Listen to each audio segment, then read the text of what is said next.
오늘은 창세기 9장 8절에서 17절 말씀 가지고 무지개 언약 한번 따라해 보시겠습니다. 무지개 언약, 이런 제목으로 말씀을 좀 전하겠습니다.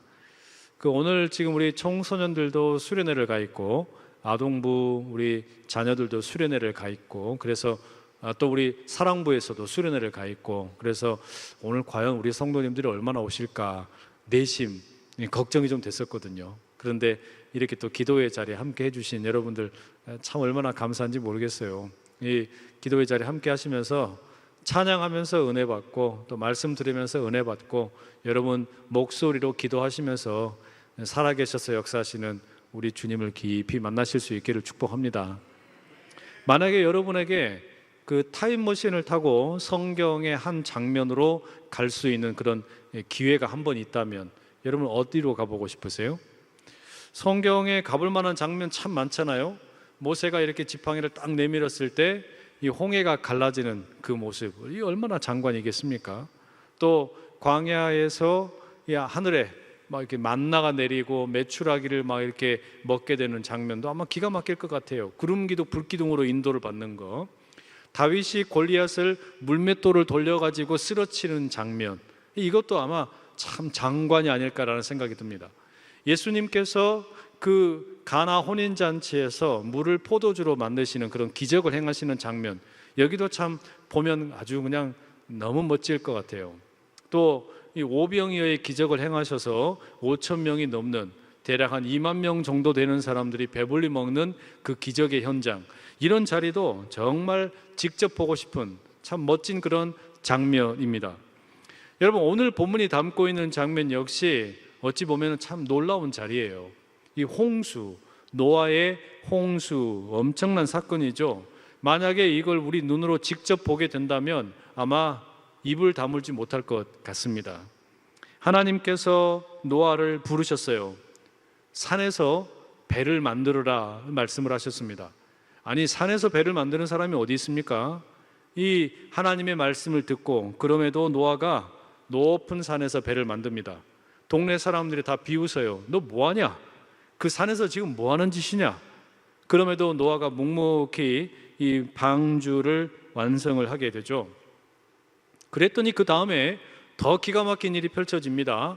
이제 하나님께서 예비하신 그 뜻을 따라서 모든 동물들이 다 암수, 쌍을 이루어 가지고 이 노아의 방주로 찾아옵니다. 하나님께서 이 모든 동물들의 대표를 부르시는 거예요. 낙타, 사자, 원숭이, 귀뚜라미, 여치, 메뚜기 할 것 없이 모든 동물들을 쌍으로 이렇게 부르십니다. 그리고 이 장면에 이제 이 모든 동물들이 다 하나같이 그 방주로 들어가기 위해서 이렇게 그냥 이 줄을 쫙 늘어서고 있다. 한번 생각을 해보세요. 이게 얼마나 그냥 장관이겠어요. 이 기가 막히죠. 그리고 이제 예비된 모든 승객들 다 탑승을 하고 나니까 이 방주에 문이 닫히게 됩니다. 큰 비가 그때부터 이제 내리기 시작을 합니다. 얼마나 비가 많이 오는지 해수면이 상승을 하더니 산 꼭대기까지 물이 차게 돼요. 그리고 이 노아의 방주가 뒤뚱 하더니 드디어 이제 물 위에 완전히 떠오르게 됩니다. 물이 이렇게 꽉 차지만 이 배 안에 있는 사람들은, 또 모든 동물들은 안전합니다. 거기에서 보호를 받는 거예요.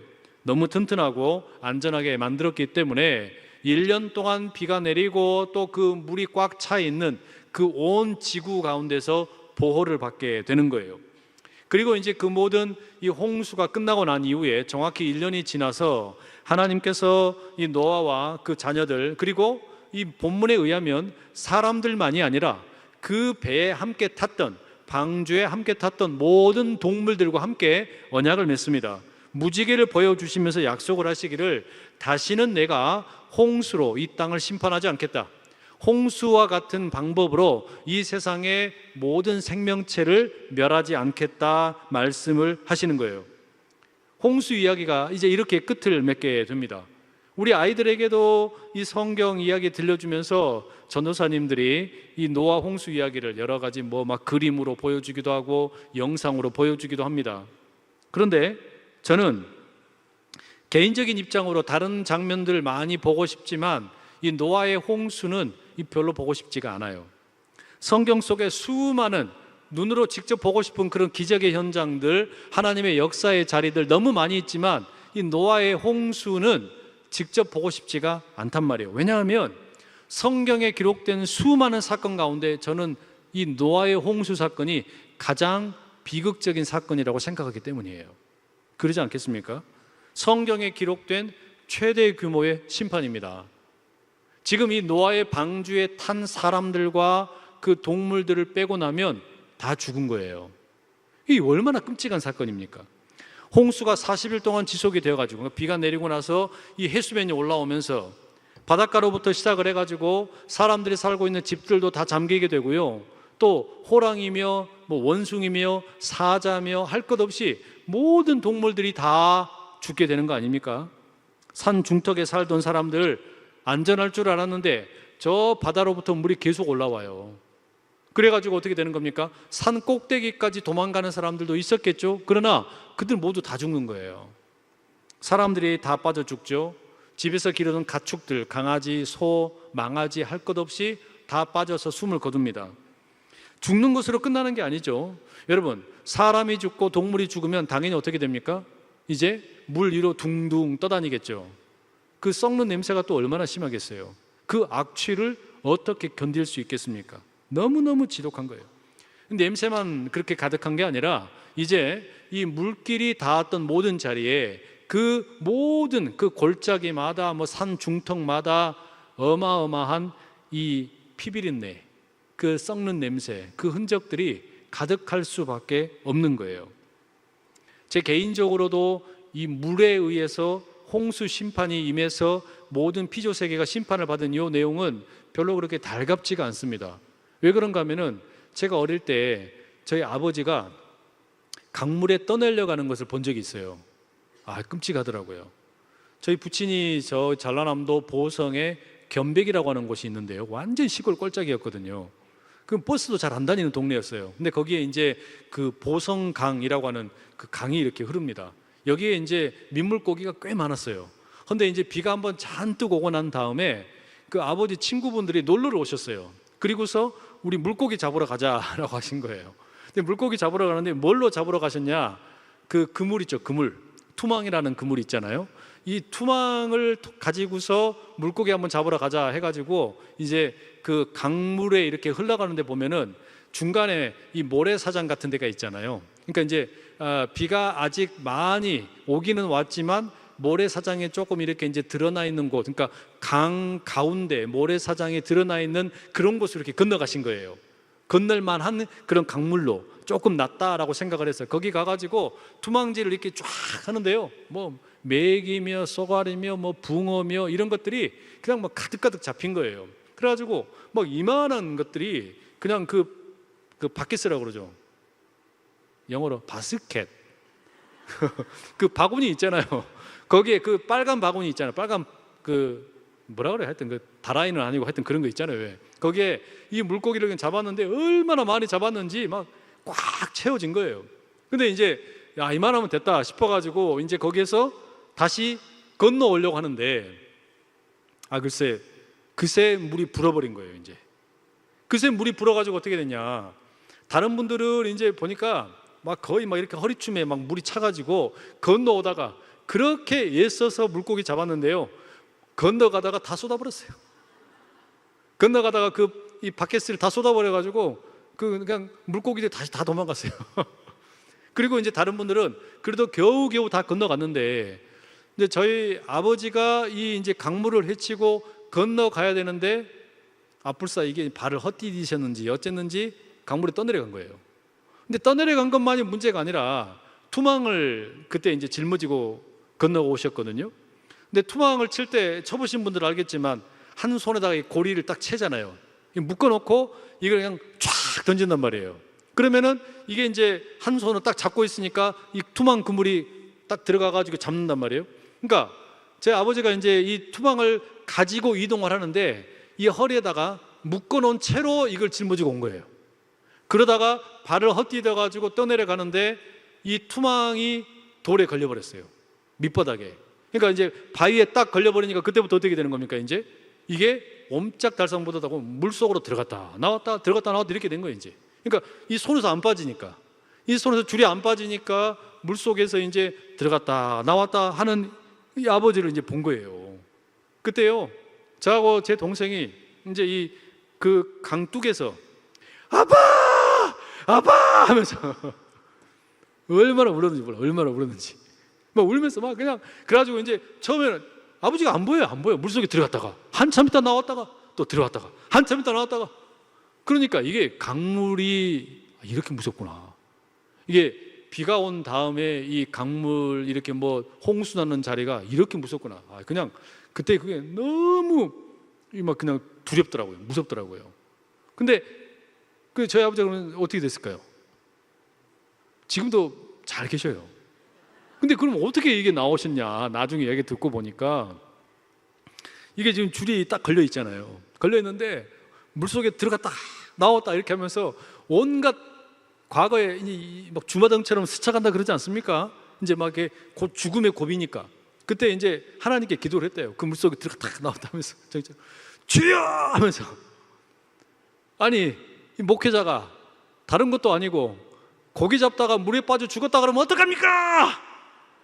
그래가지고 그냥 살려주십시오 하고는 그냥 간절히 그냥 주여 외치면서 주여 딱 했는데 여기서 이게 탁 풀려버린 거야. 이게 이 묶여있던 이 손목에 있던 게. 그래가지고 살아났다는 거 아닙니까? 아이고, 그러고 나니까 이제 무섭잖아요. 그러니까 노아의 홍수 이야기를 교회에서 동화처럼 읽어주지만 저한테는 이게 동화로 들리지가 않아요. 너무 무서운 이야기예요. 이게 제 그 경험 때문에 그럴 수도 있어요. 아니, 하나님께서 어떻게 이 세상을 심판을 하시는데 이렇게 무자비하게 심판하실 수 있을까? 어떻게 이렇게 완전히 그 노아의 가족들 빼놓고, 그 다음에 모든 들짐승들 또는 무슨 뭐 작은 뭐 배로 기어다니고 뭐 이런 뱀들 뭐 이런 애들 다 그냥 뭐 얼마 남겨두지 않고 다 이렇게 씨를 말려버리실 수 있을까? 이거 너무 잔인한 거 아니냐? 이건 너무 끔찍한 거 아니냐? 이 모든 그 사람들이, 그 땅에 있던 사람들이 그 얼마나 많이 죽었겠어요? 그 다른 어떤 이 짐승들은 어떻겠습니까? 그러니까 그때 쏟아지는 이 그 비, 홍수, 이 심판. 저는 그래서 이 노아의 홍수 이야기를 읽으면서 이 하나님에 대해서 좀 의구심이 들기도 했어요. 아니, 하나님께서 어떻게 이런 심판을 내리실 수 있었을까? 여러분, 하나님이 이거 좀 너무하신 거 아닙니까? 이거를 하나님께 모든 그 원망과 탓을 돌리자니 또 성경을 그렇게 읽을 수는 없을 것 같고, 이걸 어떻게 이해하면 좋을까? 여러분, 몇 주 전에 우리가 창세기, 제가 의도적으로 지금 창세기 말씀들을 우리 이 브릿지 50시간에 계속 나누고 있는데, 저희가 그 창세기 1장 말씀 드린 적 있잖아요. 그 원시의 바다 밑바닥에 잠겨있던 그 땅을 지배하고 있던 그 원시 바다. 그래서 그 아주 그냥 혼돈과 공허의 상태에 잠겨있던 이 땅이 하나님의 그 창조와 함께 이 바닷물을 가르시고 이 땅이 이렇게 드러나게 되는, 무트로 드러나게 되는 그런 이야기 나누시잖아요. 그래서 혼돈 가운데 있던 땅이 질서를 회복하게 되고 공허한 상태에 있던 땅이 의미를 회복하게 되는 이런 어떤 하나님의 창조를 바라보는 또 다른 시각을 말씀을 드렸잖아요. 그죠? 그러니까 우리 인생도 땅으로 지음받았기 때문에, 흙으로 만들어진 존재들이기 때문에요, 우리도 역시 어떻습니까? 이 흙으로 지어진 존재 이대로 살아갈 때는, 그러니까 우리의 몸에 숨이 붙어 있어서 살아가는 것 같지만, 우리도 이 살아계신 하나님을 만나기 전에는, 이 생령으로 온전히 거듭나기 전에는 우리 역시 어떻습니까? 혼돈과 공허의 상태에 빠져서 살아갈 때가 너무 많아요. 그러니까 이 삶 자체가 너무 무질서할 때가 많은 거고, 이렇게 우리가 삶을 살아가지만 내가 왜 살아가나 의미를 모른 채 살아가는 그런 경우들이 너무 많단 말이에요. 그렇기 때문에 우리에게 뭐가 필요하냐면 이 성령의 역사가 필요한 거예요. 성령께서 오셔서 그 흑암이 깊음 가운데 있는 그 땅을, 이 바다를 덮으시고 그리고 그 가운데서 운행하는 가운데 하나님이 창조의 역사 가운데 혼돈과 공허의 세력을 깨트리고 그 육지를, 땅을, 이 무틀 드러내셨던 것처럼 우리도 이 하나님을 만나야만 바로 그렇게 된다는 말씀 드리지 않았습니까? 그런데 여러분, 우리는 이 하나님이 만드신 세상이 이토록, 그러니까 하나님에 대해서 저항을 하고 있고 하나님에 대해서 자꾸 이렇게 덤비는 그런 못된 죄의 본성들이 있다, 악한 사탄 마귀의 세력들이 있다라는 걸 잊어버리면 안 돼요. 그래서 하나님께서 우리를 하나님의 형상대로 지으셔서 생명이 되게 하셨고 우리를 하나님을 닮은 존재, 하나님의 형상이라고 이렇게 부르셨어요. 문제는 뭐냐면 이렇게 하나님께서 우리를 너무나 완벽하게 만드셨음에도 불구하고 우리가 잘 아는 것처럼 창세기 보면 아담과 하와가 선악과를 먹어버려요. 하나님이 이렇게 아름답게 땅을 빚으셨는데 이 땅의 흙을 가지고서 기가 막히게 그냥 나올 때 나오고 들어갈 때 들어가고 기가 막히게 여러분과 저를 빚으셔서 만드셨는데 이 땅으로 만들어진, 이 흙으로 만들어진 우리가 선악과를 먹어버린다니까요. 그러니까 선악과를 먹어버려서 어떻게 됩니까? 하나님께서는 무의미한 내 인생 가운데 의미를 주시고 혼돈 가운데 있던 내 인생 가운데 질서를 주신 분인데 그런 하나님을 우리가 발로 뻥 차버리는 거예요. 하나님과의 단절, 소외가 일어나게 되고 아담과 하와 부부 사이가 완전히 그냥 깨져버리고 그뿐만 아니라 이 사람과 피조세계, 자연의 관계도 완전히 망가지는 일들이 일어나게 됐어요. 아담과 하와의 그 가정도 마찬가지였죠. 이 가인과 아벨이라는 이 아들들이 있었는데 하나님을 예배하는 가운데 질투심이 생겨가지고 가인이 아니 왜 내 예배는 받아주지 않는 겁니까? 화가 나가지고 아벨을 들에서 쳐 죽입니다. 그러니 여러분, 이 인류 역사의 첫 번째 가정은 완전히 역기능적인 가정이에요. 남편은 아내 탓하고 아내는 남편 탓을 합니다. 형제라고 둘이 있었는데 둘이 서로 화평하게 지내는 게 아니라 형이 아들을 쳐 죽였어요. 그뿐만 아니라 이제 가인의 후손으로 살아가는 사람 가운데 라멕이라는 인물이 나옵니다. 이 라멕은 또 어떤 짓을 하느냐? 잔인한 살인자가 되어가지고 사람들을 쳐 죽였는데 그거를 자기 아내와 아들들에게 또 떠벌립니다.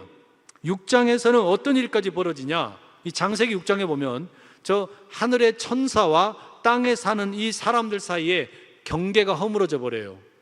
완전히 그냥 혼음하는 일이 벌어지게 됩니다. 한마디로 하나님께서 지으셨던 세계는 하나님께서는 그냥 이 흑암의 기품에 있는 그 땅을 이 성령의 역사 가운데 품으시고 결국에는 그 바다를 다 물리치시고 이 무틀 드러내시고 이 땅 가운데 식물이 자라게 하시고 동물들이 뛰어다니게 하시고 이 모든 일월성신 이들이 또 빛을 공급하게 하시고 모든 이 생태계가 돌아가게 만드셨는데 이 땅에 존재하는 모든 것들이 사람으로부터 시작해가지고 악한 것이 너무 많은 거예요.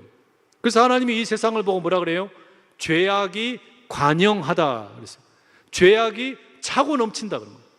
이 사람들을 통해서 하나님의 형상대로 지음받은 사람들이 지금 이 땅을 만들어 놓은 꼴을 보니까 너무너무 죄가 많은 거예요. 죄악이 너무 많은 걸 보고 하나님의 마음이 어떠셨겠습니까? 그 내용이 창세기 6장 5절 6절에 이렇게 기록되어 있어요. 한번 읽어보시죠. 자, 시작.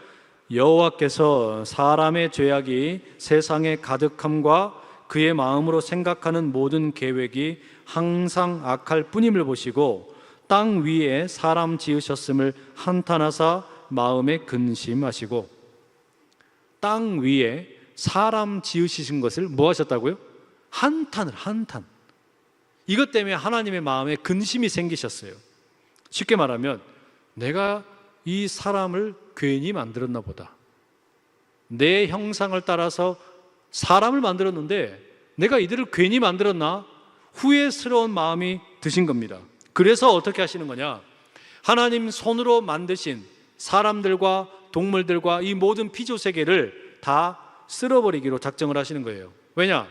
하나님께서는 이 토기장이가 그 진흙을 가지고 와가지고 흙으로 아주 섬세하게 빚으시고 그리고 나서 이걸 이제 그 불가마 속에 넣어가지고 잘 익어가도록 만들잖아요. 그리고 이제 나오면 또 거기다 유약을 바르고 또 굽고 초벌 또 뭐 중벌 이렇게 하면서 계속 작업을 해가지고 작품이 아름답게 만들어지기를 기대를 하는데, 만들어져 나온 이 때깔을 보니까 제대로 된 게 아니야. 그럼 어떻게 합니까? 토기장에는요, 과감하게 망치로 깨버립니다. 그냥 망치로 깨버려요. 그렇게 해서 그 열심히 최선을 다해서 빚었던 그 도기들이 그냥 산산조각이 나버립니다. 하나님께서 그렇게 해도 돼요, 안 돼요? 아니, 하나님이 만드신 거니까 누가 그렇게 한다고 뭐라고 하겠어요? 저에게도 그런 비슷한 경험이 있어요. 아마 초등학교 다닐 때였던 것 같은데, 그때 한참 그 유행했던 것 중에 뭐가 있었냐면, 그 라디오를 조립하는 키트, 뭐 이런 게 많이 이렇게 유행을 했습니다. 그러니까 트랜지스터 라디오 만드는 거 해보신 분들 계시죠? 그래서 이제 이게 그 기판 같은 게 있고 라디오 부품들을 그 구멍에다 다 꽂아요. 그 다음에 뭐 하냐면 이제 인두를 가지고 와가지고 납땜질을 하는 겁니다. 그러면 이게 이제 다 온전하게 잘 만들어지면 어떻게 돼야 됩니까? 이제 배터리를 연결해가지고 이 건전지를 딱 꽂아가지고 볼륨을 딱, 전원을 딱 키면 어떻게 돼요? 라디오 그 특유의 잡음이 들려야 돼요. 치고 이런 소리가 난단 말이에요. 이게 나가지고 이 주파수를 이제 딱 돌리다 보면은 이제 붐 해가지고 뭐 이제 뭐 별이 빛나는 밤에 막 이런 게 이제 라디오가 나와야 된단 말이에요. 그죠? 근데 저도 이제 그래서 이걸 얼마나 열심히 정성껏 만들었겠어요. 그걸 이제 비싼 돈을 주고 사 와가지고 이 트랜지스터 다 끼워가지고 못하는 납땜질을 이렇게 해가지고 쫙 다 했단 말이에요. 다 열심히 다 했어요. 그리고 난 다음에 이제 건전지까지 딱 이제 끼웠습니다. 그리고 난 다음에 이제 떨리는 마음으로 떨리는 마음을 가지고서 이제 전원의 버튼을 이렇게 딱 올렸어요. 근데 소리가 안 나. 소리가 안 나는 거예요. 그건 진짜 화나더라고요. 그러니까 내가 이렇게 정성을 다해가지고 최선을 다해가지고 라디오 조립을 했는데 이 작동을 안 하는 거예요. 그러니까 어떻게 했냐? 그때요, 내가 이렇게 애지중지 해가지고 만들어 놓은 이 라디오가 대답을 안 해? 기분이 확 상해버렸어요. 그래가지고 그냥 어디 한 구석에다가 처박아 놨다가요, 나중에 냅다 그냥 부셔버렸어요. 자, 그 라디오 조립하다가 소리 안 난 거 제가 부셨는데 그거 뭐 잘못한 겁니까? 대답해 보세요. 얘 잘못한 겁니까? 잘못한 거 아니죠? 아니, 내가 만들었는데 내가 만든 대로 작동을 안 하면 이걸 부셔버린다 그래서 누가 뭐라 그러겠어요? 이걸 부셔버려도 아무 문제 될 게 없어요. 왜? 내가 만들었으니까. 내가 만드는 사람이었으니까. 내가 이걸 만드는 존재였으니까 이 라디오가 제대로 작동을 안 하고 가망성이 없다, 이 뭔가 앞으로 개선될 여지가 없다. 그럼 어떻게 해요? 이 쓰레기통에 버리든지 아니면 부셔버리든지 아무런 문제가 되지 않아요. 그죠? 자, 그러면 하나님께서 이 피조세계 전체를 다 그렇게 만드셨어요. 너무너무 애지중지. 그냥 뭐 흑암이 깊은 가운데 있는 이 바다가, 원시 바다가 덮고 있는 그 땅 드러내가지고 식물 나게 만들고 동물 뛰어다니게 만들고 사람도 만들고, 야, 보시기에 좋았더라, 보시기에 좋았더라, 심히 좋았더라, 이렇게 기뻐했는데, 그리고 난 다음에 이 땅이 돌아가는 이 판을 보니까 지금 어떻게 된 겁니까? 하나님이 창조하신 뜻대로 되는 게 아니라 완전히 망가져 버린 거예요. 완전히 망가져 버린 거예요. 마치 제가 만든 라디오가 작동을 안 한 것처럼 완전히 망가져 버린 거예요. 자, 그러면 하나님께서 어떻게 하셔도 돼요? 마음대로 부셔버려도 누가 뭐라 그러겠어요? 가슴 아프지만 마음에 들지 않기 때문에, 제대로 작동을 하지 않기 때문에 부셔도 돼요. 요즘에 이런 사진이 하나 돌아다니더라고요. 인터넷에 나오는 사진인데 한번 띄워주시겠어요? 중년 여성 질환 자가 진단법. 자, 한번 읽어볼게요. 연애 시절처럼 남편 등에 업혀보고 싶다. 골다공증. 남편을 보면 가슴이 떨린다. 부정맥. 남편이 갑자기 똑똑하게 느껴진다. 인지장애. 남편에게 애교 섞인 목소리가 나온다. 갑상선 질환. 남편이 갑자기 작아 보인다. 고도 비만. 남편과 달달한 커피가 마시고 싶다. 당뇨. 걷다가 남편 쪽으로 몸이 기운다. 관절염. 남편이 갑자기 멋있어 보인다. 백내장. 아이, 뭐 이런 어디서 누가 이거를 공유해가지고 저도 보면서 한참 웃었는데 씁쓸하죠. 이 부부 관계를 이렇게 묘사했다라는 게 되게 씁쓸해요. 남편이 마음에 들지 않는다 그래서 아내가 남편을 팽개치는 거고, 아내는 이 무능력한 남편 마음에 들지 않는다 그래서 그냥 아주 천덕꾸러기로 여기고, 자녀도 내 부모가 마음에 들지 않으니까 그냥 부모님을 길거리에 팽개치고, 또 부모는 학교에 다니는 자녀가 성적표를 가지고 왔는데 이게 무슨 성적표냐, 이게 성적이 이래가지고 너는 어떻게 먹고 살래? 자녀를 구박을 하고, 회사를 경영하는 경영자 사장님은 직원들이 마음에 들지 않는다고 다 잘라버리고, 직원은 사장님이 마음에 들지 않는다고 기밀을 빼돌려가지고 다른 경쟁 회사에다가 팔아버리고, 남한은 지금 며칠 뒤면 이제 광복절이잖아요. 저 북한의 김정은이 마음에 들지 않으니까 앞으로 통일에 대해서는 꿈도 꾸지 않고 다 버려버리고, 북한은 남한이 마음에 들지 않으니까 맨날 오물풍선이나 만들어서 보내고 앉았고, 여당은 야당이 맨날 트집만 잡는 모습이 마음에 들지 않는다고 대화의 테이블을 다 발로 차버리고, 야당은 죄다 여당 잘못이라고 그냥 손가락질만 하고 있고, 또 교회랑 세상도 마찬가지예요.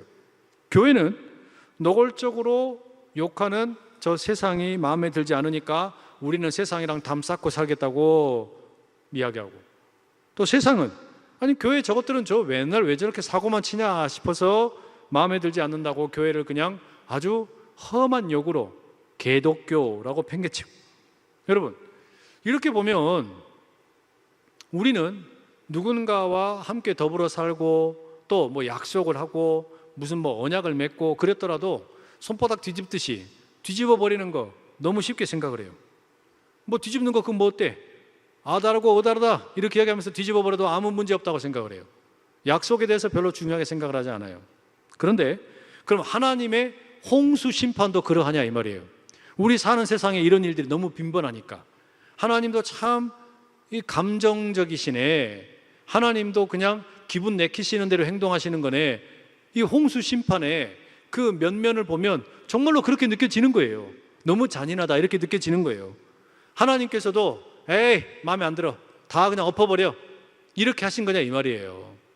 그렇게 생각될 수도 있지만 사실은 그렇지 않다는 이야기입니다. 하나님께서 홍수를 심판하시는데 앞서 말씀드린 것처럼 세상이 하나님의 지으신 본래의 뜻과 상관없이 날이 갈수록 점점 더 망가지는 거예요.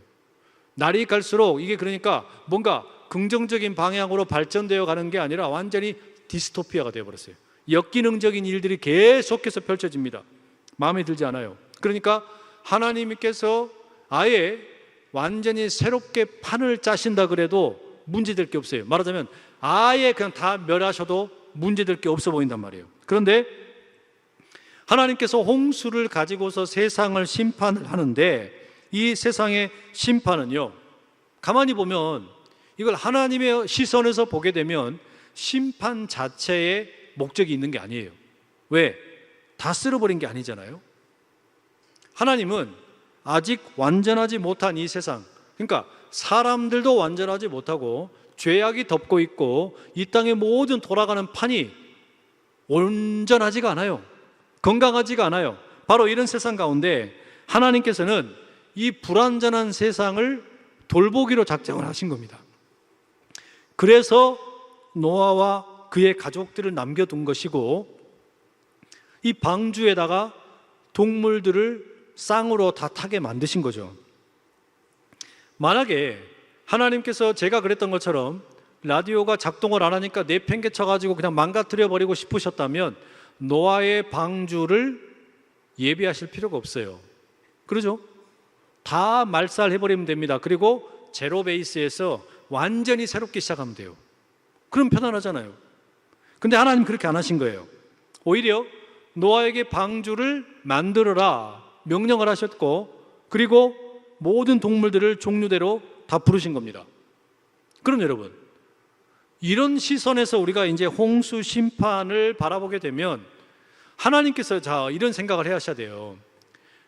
이게 뭘 말하는 거냐면 노아의 가족들이 그대로 남아 있고요. 그 다음에 동물들이나 뭐 이런 짐승들이 다 종류별로 다 들어왔다는 이야기는 홍수 심판이 끝난 이후에 이제 완전히 사람들이 돌이킬까? 앞으로는 세상이 정말로 좋아지는 걸까? 그럴까요? 그렇지가 않아요. 만약에 하나님께서 이제는 로봇처럼 하나님의 말씀을 그대로 다 따르는 그런 사람들을 만들고 그런 완전히 새로운 세상을 만들려고 생각을 하셨으면 다 없애버리는 게 편해요. 근데 노아의 자녀들, 그러니까 노아의 가족들을 남겨놨기 때문에 이들도 역시 아담의 후손으로서 그 죄의 영향력 가운데 있습니다. 모든 동물들도 마찬가지입니다. 다시 말하면 무슨 이야기냐면 홍수 심판 이후에 세상이 별로 달라지지 않는다는 이야기예요. 홍수 심판이 있었지만 홍수 심판 이후에 노아의 홍수 심판 이후에 세상이 별로 좋아지지 않아요. 여전히 사람들의 마음에 죄악이 가득하고요, 엄청난 악독한 일들이 많이 펼쳐집니다. 그 대표적인 게 뭐냐? 오늘 본문이 9장인데 11장에 가면 바벨탑 이야기가 나오죠.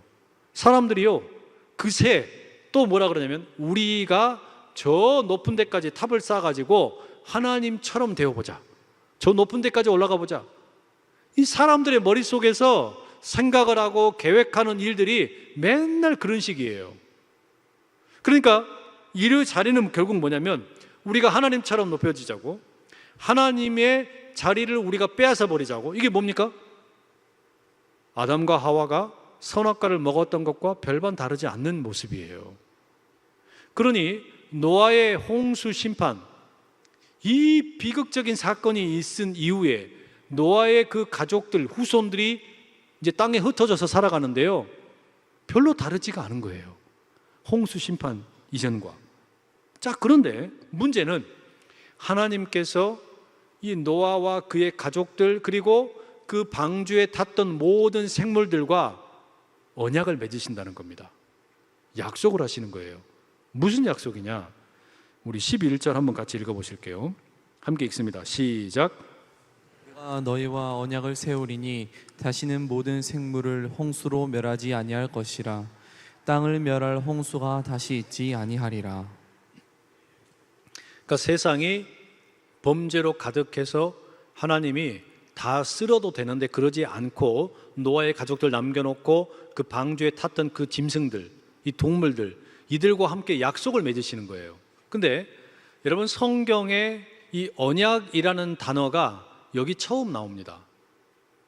이 언약이라는 말, 그러니까 무지개를 가지고서 이제 언약을 맺게 되는데 성경에 언약이라는 말이 처음 나와요. 언약이라는 말이 히브리 말로는 베리트라고 그래요. 근데 이 말의 어원이 무슨 뜻이냐면요, 자른다는 뜻입니다. 칼로 무언가를 자른다, 이런 뜻이에요. 그러니까 아브라함도 언약을 맺죠. 뭐 다윗도 하나님과 언약을 맺죠. 언약의 기본적인 개념이 뭐냐면 짐승을 잘라요. 짐승을 가릅니다. 아브라함의 경우에 그게 잘 나타나는데 짐승을 둘로 딱 갈라가지고 언약의 당사자들이 그 짐승 사이를 지나갑니다. 이게 언약이라는 거예요. 그러니까 언약은 우리가 이 언약을 어기면 이 짐승이 지금 피를 흘리고 갈라진 것처럼 우리가 갈라진다, 이걸 약속하는 거예요. 이게 언약입니다. 이게 베리트라는 말의 어원이에요. 그게 자른다는 뜻이거든요. 그러면 하나님께서 지금 이 노아의 가족들, 노아와 그리고 이 모든 동물들과 지금 약속을 하시는데 이거를 생명을 걸고 약속을 하시는 거예요. 그만큼 무게를 두고 약속을 하시는데 그 약속의 내용이 뭐냐면 내가 다시는 이 세상을 물로 심판하지 않겠다. 내가 다시는 홍수를 가지고 와서 물로 심판하지 않겠다. 비록 뭐 할지라도 홍수 이전의 사람들이 선악과를 먹고서 죄악이 너무 넘쳐나가지고 망가질 대로 망가지는 그런 세상이 된다 할지라도 홍수 이후에도 그런 일이 일어날 것은 너무나 뻔하지만 그럼에도 불구하고 뭐 하겠다는 거냐? 내가 이제는 홍수로 심판하지 않겠다. 이렇게 약속을 하신 거예요. 그러니까 여러분, 이 약속은 너무너무 중요한 거예요. 하나님께서 지금 홍수 이후에 노아의 가족들과 이 짐승들과 전체 이 동물들과 함께 약속을 하는 이 내용은요, 앞으로 너희들이 깨끗하게 죄를 짓지 않고 선하게 살 것을 내가 안다라고 생각을 하고 약속을 한 게 아니란 말이에요. 홍수 이전처럼 뻔히 선악과와 같은 일을 또 할 것이고, 죄를 지을 것이고, 하나님인 나를 멀리할 것이고, 너희들끼리 싸울 것이고, 사람들끼리 맨날 전쟁을 일으킬 것이고, 그래서 러시아와 우크라이나가 전쟁하는 일도 가득할 것이고, 사람은 이 피조 세계를 마음대로 흉폭하게 다스릴 것이고, 이 땅에 있는 모든 짐승들은 약육강식의 세계가 되어가지고 피비린내 나는 일들이 가득할 것이다. 나는 그걸 안다. 그럼에도 불구하고 다시는 내가 홍수로 심판하지 않겠다라고 약속을 하시는 거예요. 이게 무지개의 약속입니다. 여러분, 이걸 비유로 예를 들면 이런 겁니다. 회사의 사장님이 자기 직원이 보니까 이 돈을 횡령한 걸 알았어요. 이 사람이 지금 돈을 자꾸 막 빼가네? 횡령을 했네? 불러와요. 그리고 나서 뭐라고 하냐면, 너랑 나랑 약속을 하자. 나는 앞으로도 네가 도둑질할 것을 알고 있다. 그럼에도 불구하고 내가 다시는 너에게 이 문제에 대해서 이야기하지 않겠다. 이거가 똑같은 이야기예요. 무슨 말이 이해되세요? 이 말도 되지 않는 언약을 지금 하나님이 베리트, 약속을 언약을 하고 계시는 겁니다. 생명을 갈라놓는 것 같은 그런 식으로 생명을 걸고 약속을 하시는 거예요. 쉽게 말하면 하나님께서는 앞으로 홍수 이후에 사람들이 아무리 나쁜 짓을 해도 그걸 어떻게 하시겠다는 거냐면, 내가 멸할 수 있는 능력이 있지만, 심판할 수 있는 능력이 있지만 내 스스로 그 모든 능력을 제한하겠다. 다시 말하면 사람들이 죄를 짓고 이 세상이 망가져도 하나님은 그걸 뭐 하겠다는 거냐? 견디겠다는 거예요. 견디겠다. 여러분, 이런 신을 만나보신 적 있어요? 이런 어떤 그 초월적인 존재에 대한 이야기 들어보신 적 있습니까? 앞으로도 죄악이 있을 거 너무나 뻔히 알지만 그럼에도 불구하고 나는 그 죄에 대해서 홍수로 심판하지 않겠다. 이걸 그러니까 하나님의 능력, 하나님의 권리를 포기하겠다는 겁니다. 그리고 보여준 게 무지개예요. 지금은 무지개가 많이 왜곡이 되어버렸죠. 제가 캐나다에 살 때 그 토론토에 찰스 스트리트, 영 스트리트라는 길이 있었어요. 남북으로 아주 긴 도로인데 여기에 이제 그 학교 주변에 뭐가 있었냐면 이제 그 동성애 그 축제가 1년에 한 번씩 어마어마하게 열립니다. 저는 너무 보고 싶었어요. 도대체 얼마나 미친 짓을 하는지 보고 싶었어요. 근데 한 번도 볼 기회가 없었어요. 왜냐하면 주일날 꼭 했거든요. 그러니까 주일날 교회 간 틈에 이 양반들이 나와가지고 그 길거리에서 별짓거리 다 해요. 그리고 그 가게에 보면은 이 가게들이 그 무지개 깃발을 꽂아 놓습니다. 1년 내내 꽂아놔요. 왜 꽂았냐면은 우리는 동성애를 지지합니다 라는 표시예요, 가게들이. 근데 이 빨주, 노초, 파남보 7개의 색깔이 아니에요. 색깔이 하나 빠져 있어요. 6개로 된 무지개 깃발이에요. 그러니까 이건 뭐냐면 하나님의 무지개 약속을 이를테면은 조롱하는 겁니다. 하나님이 세상에 아무리 죄악이 많아도 참으신다. 세상에 아무리 죄로 물들어도 참으신다. 이걸 조롱하는 거예요. 이번에 파리 올림픽 지금 하고 있잖아요. 개막식을 하면서 그 아주 그냥 노골적으로 예수님이 제자들과 함께 최후의 만찬하는 장면을 패러디한 장면이 있었죠. 이것 때문에 아주 말이 많았어요. 예수님께서 제자들과 십자가를 앞두고 최후의 만찬을 하시는 장면을 성소수자들을 갖다가 데려다가 거기다 다 앉혀놨어요. 노골적으로 기독교를 조롱하는 거였어요. 세상에 죄악이 관영하게 이런 일들이 일어나고 있는데도 불구하고 하나님은 이 오늘 본문에서 뭐라고 말씀하신 거냐면, 그럼에도 내가 홍수로 쓸어버리지 않겠다고 말씀하신 거예요. 이쯤 되면 하나님 바보 아닙니까? 이쯤 되면 하나님은 지금 자기 스스로를 하나님 되심을 포기하는 것처럼 이렇게까지 포기하시는 거예요. 여러분, 이런 사랑을 들어보신 적 있으세요?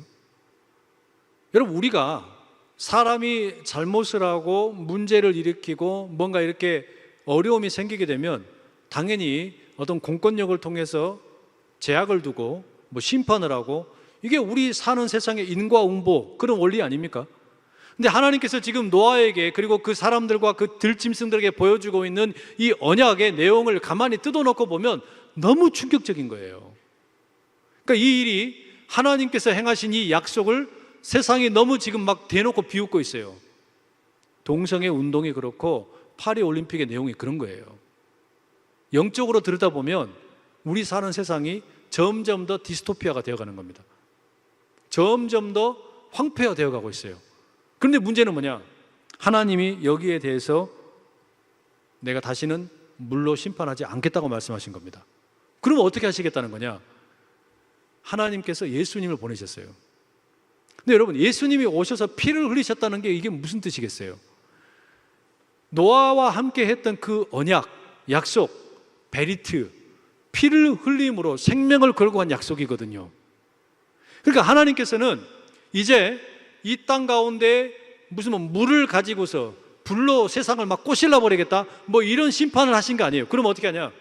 자기 스스로를 내려놓으시고 예수님을 이 땅 가운데 보내셔가지고 예수 생명이 끊어지고 예수의 피가 이 땅에 흘러 들어감으로 인해서 이 세상의 죄악의 문제를 이겨내시겠다는 거예요. 견뎌내셔서. 그러니까 여러분, 예수님께서 십자가에 피를 흘리셨다는 것은 마치 짐승으로 우리가 제사를 드릴 때 그 짐승에 이 그냥 둘로 쫙 쪼개는 것처럼 예수님이 갈라지신 거예요. 예수님이 갈라지셔서 우리 개개인의 죄, 여러분 우리는 너무 잘 알잖아요. 우리 스스로는 돌이킬 수가 없어요. 주님 앞에 나올 때마다 이처럼 비참하고 처참한 이런 존재가 어디 있을까 싶을 만큼 우리는 날마다 그렇게 넘어지고, 개인이 그럴 뿐만 아니라 이 사회 구조 자체가요, 죄성이 얼마나 가득한지 몰라요. 인간이 살아가는 세상이 가만히 놔두면 망가지지 좋아질 날이 없습니다. 아무리 세상이, 사람들이 돈이 많고 풍족하고 너무 아름다운 일들이 많은 것 같아도 그 속에 죄악이 점점 더 강해지는 거예요. 근데 이 속에 우리 스스로 해결할 방법이 없는 그 자리 가운데 예수 그리스도께서 십자가의 피를 흘리심으로 베리트, 또 다른 언약을 주신 거예요. 내 몸을 가른다, 내 피를 쏟는다. 그리고 뭐라고 말씀하신 겁니까? 누구든지 그리스도 안에 있으면 새로운 피조물이 된다 말씀하신 거예요. 이게 바울이 발견한 비밀이었습니다. 바울이 이걸 발견했기 때문에 선교지를 갈 때마다 뭐라고 외치는 겁니까? 구약 성경에 기록된 그 메시아가 예수님인데 이 예수님이 바로 그리스도다, 주님은 그리스도다, 이걸 계속 외친 거예요. 유대인들이 이걸 받아들이지 못했죠. 그러나 우리는 그걸 믿는 거예요. 교회는 그걸 믿는 겁니다. 홍수를 포기하실 때, 노아와 이 언약을 맺을 때, 그렇기 때문에 이미 예수님의 십자가가 준비된 거나 마찬가지예요. 하나님은 이미 알고 계세요. 뭐라고 계시냐? 내가 이렇게 언약을 맺어도 나는 언약에 충실하고 신실할지라도 저들은 그렇지 않다는 걸 아시는 거예요. 세상 사람들은 가만히 내버려두면 점점 더 죄악으로 치달을 존재라는 걸 알아요. 우리 스스로가 알아요. 우리 속에 왜 그렇게, 여러분 그렇잖아요. 가르쳐 주지 않아도 나쁜 짓은 이상하게 자동으로 나온다. 그러죠. 누가 가르쳐 주지 않아도요, 나쁜 짓은 우리가 타고난 것처럼 배워요. 그냥 아는 거. 가르쳐 주지 않아도 본성으로 알아요. 욕을 누가 가르쳐 주지 않아도요, 그냥 입에서 나와요. 희한한 거예요. 인간 존재가 그래요. 근데 그런 우리를 위해서 예수님이 십자가의 또 다른 언약의 희생제물 되신 거예요. 여러분, 그러면 노아에 대한 하나님의 부르심을 한번 생각을 해보십시오. 하나님께서 노아를 부르시는 첫 번째 장면이 6장 8절입니다. 이렇게 되어 있어요. 그러나 노아는 여호와께 은혜를 입었더라. 이 노아가 입은 은혜가 뭡니까? 하나님이 홍수로 세상을 심판하셔서 모든 사람들은 다 물에 빠져 죽고 썩어 냄새나는 시체가 되는데, 둥둥 떠다닐 터인데 노아는 그걸 피하게 되었다. 여러분, 이런 은혜이겠습니까? 만약에 그렇다면 여러분 생각해 보세요. 노아가 그 방주 속에 들어가 있을 때 콧노래를 부르면서 아싸 나는 살았다, 아싸 기분 좋다 이랬겠습니까? 1년의 기간 동안에 자기 콧 속으로 그 시체 썩는 냄새가 얼마나 지독했을 것이며, 혹시 이제는 물이 빠졌을까 싶어서 그 배 선간으로 나와가지고 세상을 바라볼 때, 그 처참하게 망가진 세상을 바라볼 때 그냥 콧노래를 불렀겠냐고요. 그럴 수가 없어요. 그럴 수가 없어요. 노아는 하나님께서 방주를 만들어라, 저 산 중턱에 가가지고 방주를 만들어라, 그리고 각종 동물들을 방주로 이끌어라, 그리고 이제 방주의 문을 닫아라, 그리고 홍수가 끝날 때 이제 방주에서 나와서 땅을 밟아라, 하나님께 나와서 여기에 이제 이 땅에 마른 땅에서 예배를 드려라, 이때까지요 이 성경의 이야기를 보면 말을 한마디도 안 합니다. 하나님이 명령하셔서 산 중턱에서 그 방주를 만들 때부터 이제 홍수가 끝나고 방주 바깥으로 나와서 하나님 앞에 예배를 드릴 때까지 한마디 말도 하지 않아요. 성경 읽어보시면 그래요. 그리고 노아가 이제 하나님하고 오늘 언약을 맺는 이 9장 17절 여기에 나올 때까지 말 한마디 없단 말이에요.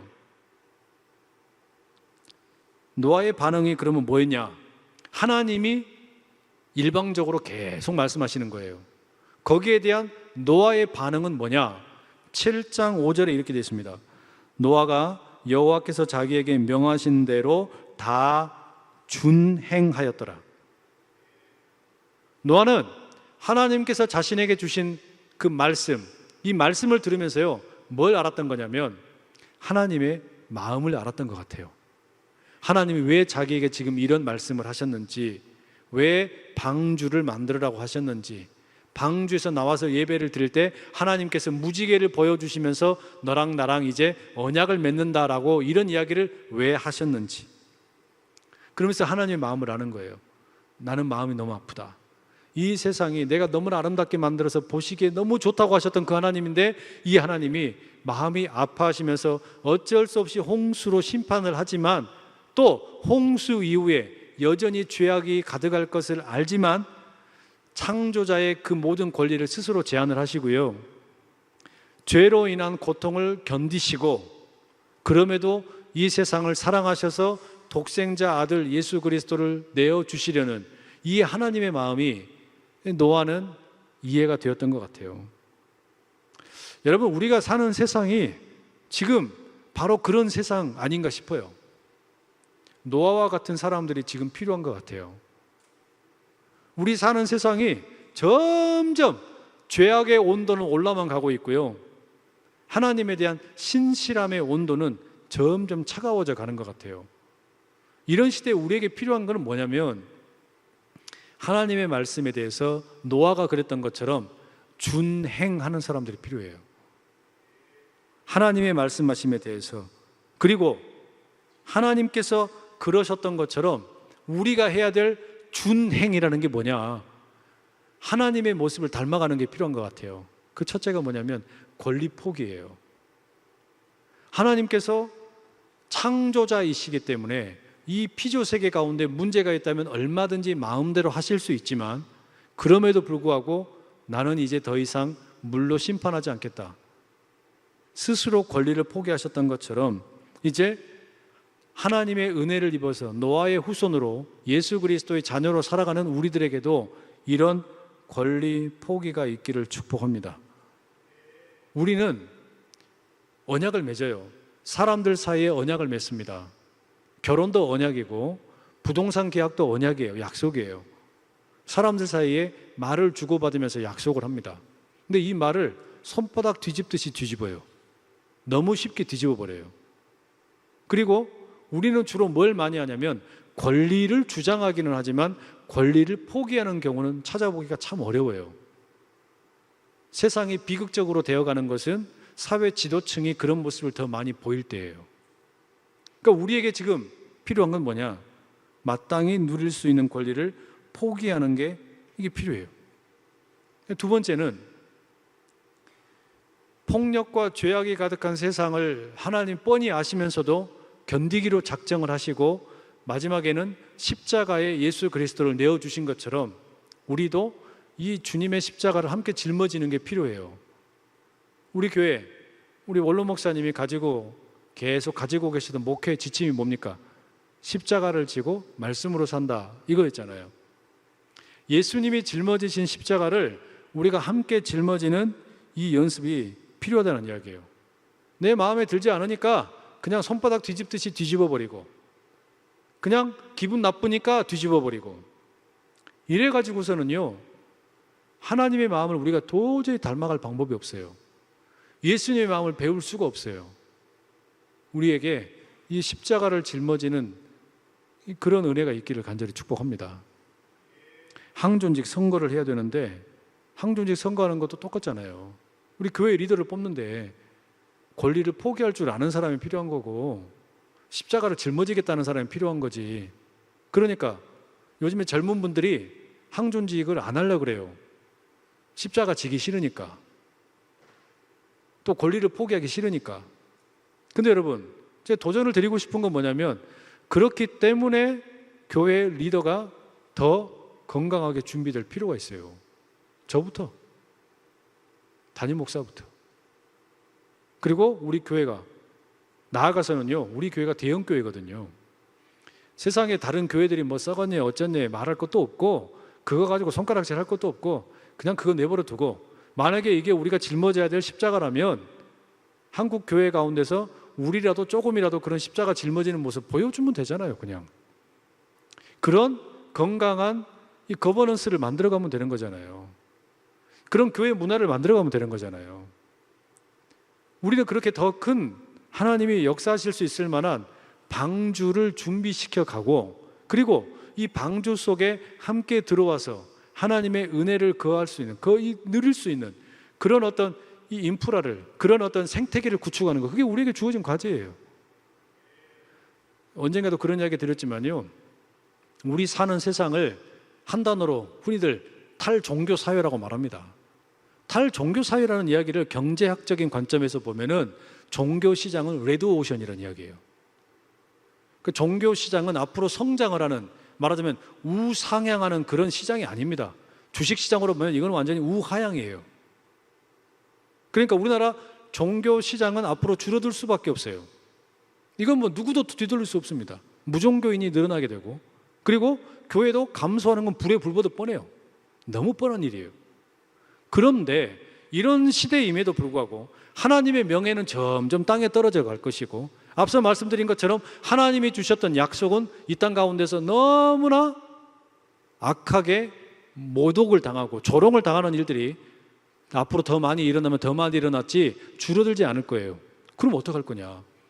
우리가 그런 세상을 향해서 계속해서 맞서서 싸우고, 함께 싸우면서 함께 욕하고 함께 손가락질하고 이렇게 할 거냐? 아니요.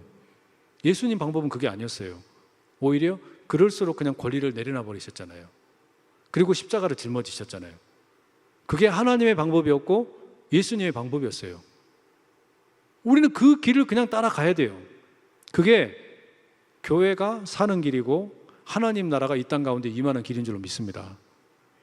우리가 함께 모여서 기도하는 이 자리 가운데 주님께서 그런 부르심으로 우리를 부르신 줄 믿고, 그 어떤 마음의 부담, 거룩한 부담을 가지고, 여러분 우리가 그러니까 지금 뭐 이렇게 그냥 그 세상에 이런 돌아가는 이런 모든 일들을 우리가 영적으로 보면 볼수록 깨어 각성할 수밖에 없어요. 어느 목사님이, 우리 노예 어느 목사님이 그 미국에 있는 은혜 한인교회라고 있습니다. LA 지역에 가면. 이 교회는 이제 미국에 있는 한인교회지만 완전히 그냥 선교에 미쳐있는 교회예요. 근데 이분들이 이제 그 교회를 이 목사님 교회를 방문하고 와서 이제 소감을 들려주는데, 그 교회 성도님들을 만나면서 이제 그런 이야기를 나눴답니다. 선교사들을 돕고 또 성도들을 세우는 일에 완전히 그냥 교회 전체가 미쳐 있어요. 성도들이 다 미쳐 있어요. 그러면서 성도님들이 이 탐방을 간 목사님한테 뭐라 그러냐면, 우리 교회는요 그냥 한번 들어와서 은혜를 받으면 다 빨려요. 뭘 빨리냐, 이렇게 돈이고 뭐고 다 빨려버려요. 그러더래요. 한번 그냥 쏟아붓기 시작을 하면 다 자비량이야. 선교지에 가서 돕는데 다 자비량이에요. 자기 돈 내고 가가지고, 자기 돈 내가지고 교회 건축하고, 자기 돈 내가지고 거기 가서 사역하고 돌아온다는 거예요. 그러면서 하는 이야기가 뭐냐? 그런데요, 이렇게 하는데 행복해요. 이렇게 사역을 하는데 행복해요. 그렇게 고백을 하더라는 거예요. 그것도 어디 뭐 한국에 있는 교회가 그런 게 아니라 이민 가가지고 사는 사람들이 거기에서 예수 만나가지고 미쳐가지고 다 함께 그냥 그렇게 헷가닥 해가지고 살고 있다는 거예요. 우리에게는 어쩌면 여러분 조금은 더 이 과격한 그런 어떤 이 마음가짐이 필요한지도 모르겠어요. 그 가운데서 하나님이 부어주시는 분명한 복이 있는 줄로 믿습니다. 하나님께서 우리 가운데 역사하시는 일이 분명히 있으실 거예요. 우리가 그걸 기대하는 마음 가지고 한 걸음 한 걸음 하나님께서 기뻐하시는 일들을 감당할 수 있는 저와 우리 모든 성도님들, 우리 안산 제일교회 될 수 있기를 축복합니다.